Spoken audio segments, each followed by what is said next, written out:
একটা কথা ছোটবেলা থেকে অনেকেই শুনছেন, প্ল্যান করে ইয়াহুদিরা, টাকা ইনভেস্ট করে খ্রিস্টানরা, বাস্তবায়ন করে মুসলমানরা। অর্থাৎ ইয়াহুদিদের যে পরিকল্পনা ওয়ার্ল্ড ওয়াইড, সেটার পিছনে বিশাল টাকার দরকার হয়। টাকা এমন এক জিনিস, কথিতই আছে যে টাকা দেখলে কাঠের মূর্তি হা করে, টাকা হলে বাঘের দুধ পাওয়া যায়। এটা কিন্তু সত্য, কাঠের মূর্তি হা করে, এটা একটা আইকনিক বা সিম্বলিক ওয়ার্ড। তো এখন এতদিন যাবত ইসরায়েল এবং মার্কিন যুক্তরাষ্ট্র তারা করছে কি, টাকা খরচ করছে, দেদারছে খরচ করে কি করছে, ইরানে যতগুলা নেতৃত্ব তারা শূন্য করছে, শাহাদাত করছে, বড় অভিযান চালাইছে, ইরানের সিস্টেমকে বিকল করছে, সবগুলা টাকার বিনিময়ে বিলিয়নস অফ ডলার পানির মতন খরচ করছে। ইরানের জনগণ অনেকে গাদ্দারি করছে, মির জাফরগিরি করছে, রাষ্ট্রকে শেষ করে দিছে টাকার বিনিময়ে। তো যখন এই টাকা দিয়া তারা এগুলা করতে পারে, তো ইরানের কাছে কি টাকা নাই? আছে।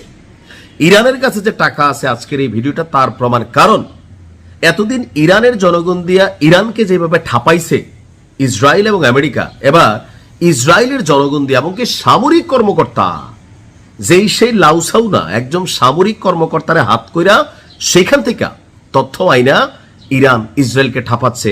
আমরা ভাবতেছিলাম যে ইরান কিভাবে আসলে এত নিখুঁত লক্ষ্য কইরা তারা অভিযান চালায়। পরে এখন দেখলাম ইসরায়েলের আকাশ প্রতিরক্ষা ব্যবস্থাকে ছেদ করতে আপনার ইরান করছে কি, ওই আকাশ প্রতিরক্ষা সিস্টেমে যারা কর্মরত আছে সামরিক বাহিনীর সদস্য, এদের মধ্যে একজনকে তারা হাত করে ফেলছে। ওই লোক আয়রন ডোমের যে প্রযুক্তি, এটাকে কিভাবে ছেদ করা যাবে, বা এটার রেঞ্জ কতটুকু, বা এটার দুর্বলতা কি কি, অথবা এটার কার্যক্ষমতা কি কি, সবকিছু জানাই দিছে কার কাছে? ইরানের কাছে। যার কারণে এই যে মধ্যপ্রাচ্যের অনেক দেশে, সর্বশেষ সাউথ কোরিয়া থেকে তারা 8টা আপনার আয়রন ডোম নিয়ে আসছে, ওদিক দিয়ে কোরিয়া বা টেনশনে খিমে আবার 8টা মাইরা দিছে উত্তর কোরিয়ার কিম জং উন। তো মধ্যপ্রাচ্যে তারা যে সেটেলমেন্ট দিছে, এখন ইরান তো সবারই ঠাপাচ্ছে, যেখানে চাচ্ছে এখানে ঢুকাচ্ছে। এই যে তথ্যগুলা ইরানকে কে দিচ্ছে? মাঝখানে রাশিয়ার নাম আসছে, রাশিয়াও করতেছে। তবে ইসরায়েলের সেনাবাহিনীর সদস্যরা এখানে ইরানের কাছে বিক্রি হয়ে গেছে। অলরেডি 26 বছর বয়সী সেনা রাজ কোহেন, তাকে গ্রেপ্তার করেছে ইসরায়েলের পুলিশ। তার বিরুদ্ধে অভিযোগ হচ্ছে টাকার বিনিময়ে খুবই স্পর্শকাতর তথ্য ইরানের কাছে বিক্রি করে দিয়েছে।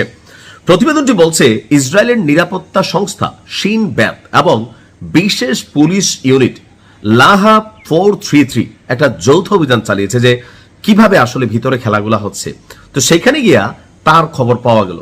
তদন্তে জানা গেছে গেল কয়েক মাস ধরে ইরানের এজেন্টদের সঙ্গে যোগাযোগ রেখে তাদের নির্দেশনায় সেনাবাহিনীর এই অফিসারটি কাজ করছিল। এখন তার সাথে কি আরো টিমের মেম্বার আছে, না বাতিজা একলা আছে? কিন্তু তথ্য একা তো পারে নাই।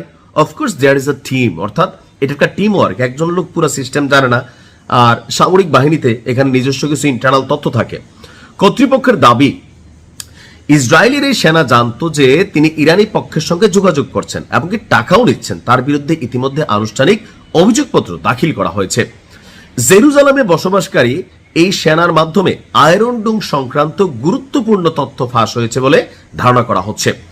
ইসরায়েলি কর্তৃপক্ষ বলছে চলমান যুদ্ধে ইরান সামাজিক যোগাযোগ মাধ্যম সহ বিভিন্ন মাধ্যমে গুপ্তচর নিয়োগের চেষ্টা বাড়াচ্ছে। একইভাবে ইসরায়েল ও ইরান ও লেবাননে আপনার গোয়েন্দা কার্যক্রম জোরদার করেছে।